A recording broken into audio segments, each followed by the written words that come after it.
G'day everybody, it's Dan again. Just a very quick video today. I've finally connected up the Black 5 to its tender. It is a permanent fixture and it's a little bit fiddly to get done. I think a lot of people have commented on that. But it's done. It is together. Unfortunately, in the drawbar configuration at the moment, it won't do 5 foot radius curves, but seems to handle 6 footers okay. So I'll leave it as it is for the moment. On the downside, I have managed to knock the full plate out, and that's going to be quite hard to pull apart.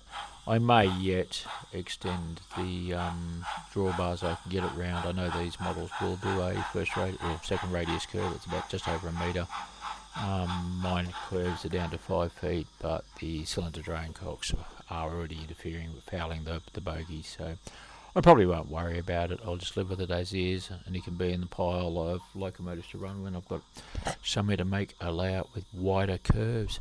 Anyways, I hope you enjoy. It does sound good. I think it looks good. I hope other people agree. And, well, enjoy.